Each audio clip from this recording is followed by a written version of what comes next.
आए हुए थे बॉर्डर इलाका घूमने के लिए और मिथिला हाट देखने के लिए आए हुए थे। अमित शाह आए तो गिनाते ना कि हमने 20 साल में हमारी जो एनडीए की सरकार है वो क्या काम किया।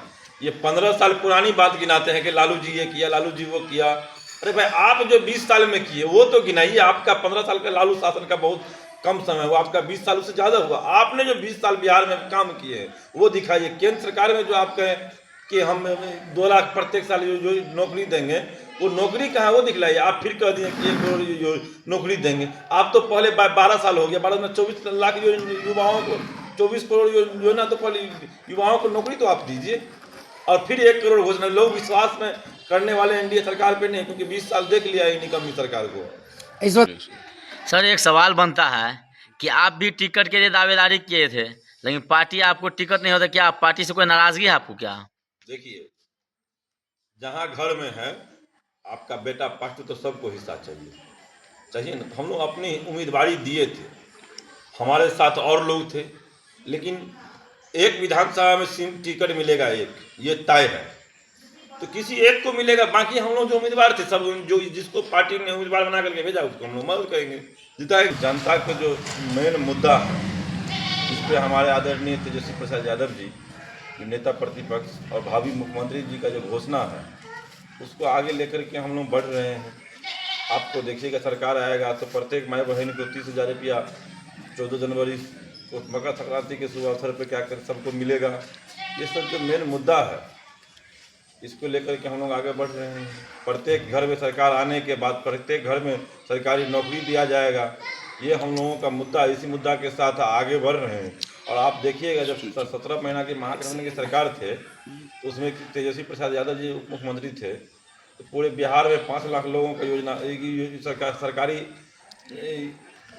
नौकरी मिला और 3.5 लाख वैकेंसी था। जो प्रक्रिया अधीन में था उसको सरकार रहता तो बहाली होता।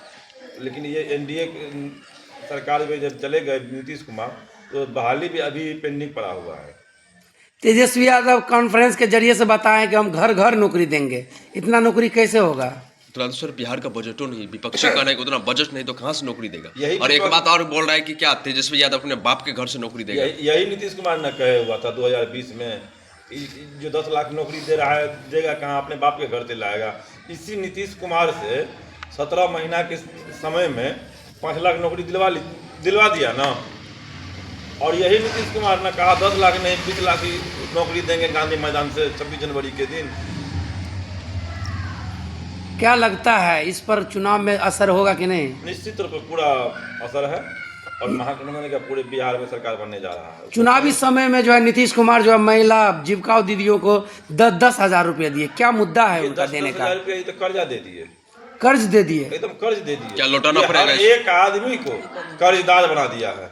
आप देख लीजिए, कोई घर नहीं छूटा हुआ है जो कर्ज में नहीं डूबा हुआ है, चाहे वो जीविका दीदी के माध्यम से हो, चाहे वो बैंक लोन हो। कोई ऐसा व्यक्ति नहीं है, कोई ऐसा घर नहीं छूटा हुआ जो कर्ज से मुक्त नहीं है। अमित शाह आए हुए थे बिहार में खुटौना में और संबोधित किए मंच पर जो जीविका दीदियों को 2-2 लाख रुपया देंगे फ्री ऑफ कॉस्ट। उस पर आप क्या कहना? मिल जाएगा। आप पूर्व जिला परिषद के उपाध्यक्ष भी रहे हैं, वर्तमान में प्रखंड प्रमुख भी खुटौना के हैं सर। जहां आपका आवास है वहीं पर अमित शाह हमारे मित्र ने आपसे सवाल किया, लेकिन रोजगार की बात नहीं किए, मंदिर मस्जिद का बात की। उसका क्या काम है? रोजगार का भी बात नहीं किया। और ये अमित शाह जो आए हुए थे, मंदिर मस्जिद के सिवा एनडीए का जो उम्मीदवार है आप उसका भाषण सुन लीजिए, तो एनडीए के पक्ष में वोट भी नहीं मांगा। ये तो स्पष्ट है कि उसके अंदर में कलह है। हमने उसका भाषण सुने हैं कि क्या कहा।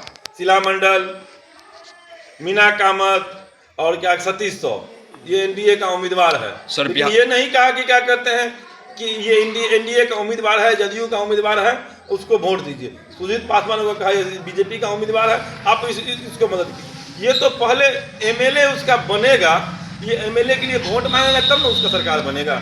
ये बीजेपी लोग पूरे प्री प्लानिंग किए हुए कि नीतीश कुमार को इस बार साइड कर देना है, इसको मुख्यमंत्री नहीं बनने देना है। और ये माननीय मुख्यमंत्री जी समझ चुके हैं।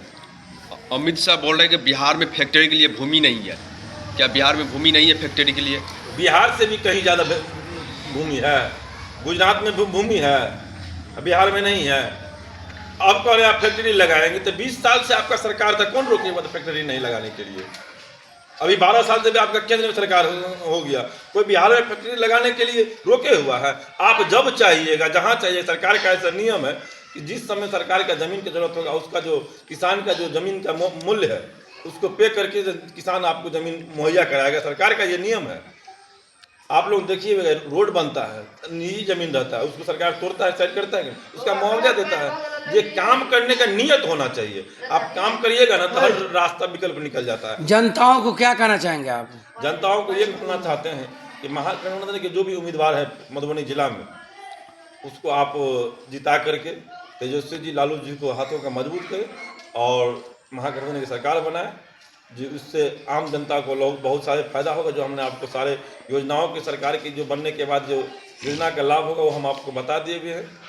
जनताओं जिस के पास आप विधानसभा जाते क्षेत्र में हैं, आपका घर पड़ता है, जिस विधानसभा क्षेत्र में आपका घर पड़ता है सर, उस विधानसभा में जनता आप लोगों से नाराज है सर, आपके विधायक से नाराज है सर। देखिए, नाराजगी थोड़ा बहुत रहता है आपस में। आप जहाँ अभी 5 आदमी हैं तो 5 आदमी को खुश नहीं कर सकते, लेकिन उसी में फिर हम लोग तालमेल मिला करके सारे जनता वर्कर सब लोग साथ में हैं, अब फिर भरत मंडल जी जीतेंगे। जनताओं के पास जाते हैं तो क्या सवाल रहता है आपका और क्या कहते हैं? जनताओं का एक ही सवाल है कि इस बार मुख्यमंत्री तेजस्वी प्रसाद यादव जी को बनाना है।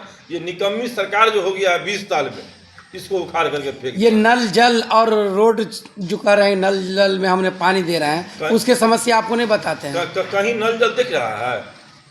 जिस समय में ये नल जल का योजना आया तो लगा कि नहीं हर घर तक पानी पहुंच जाएगा, स्वच्छ पानी।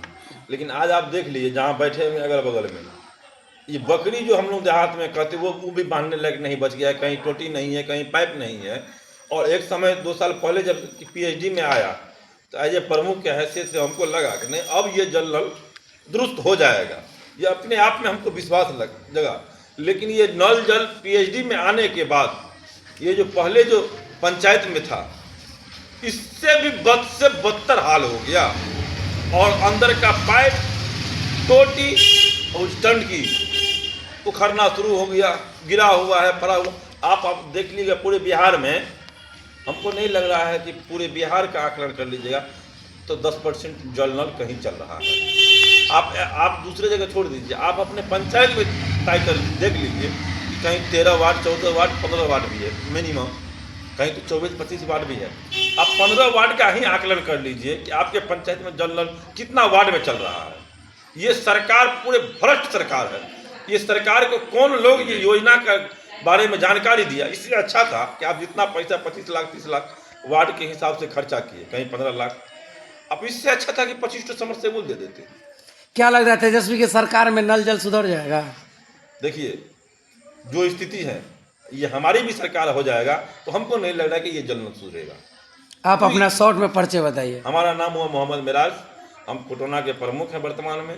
RJD से 2022 में MLC का चुनाव मधुबनी जिला से लड़े हुए हैं। पूर्व में 16 से 21 तक जिला परिषद के वाइस चेयरमैन रहे। आदरणीय लालू प्रसाद यादव जी हमेशा पिछड़ा के लिए खड़ा रहे, क्या तेजस्वी यादव जी खड़ा रहेगा?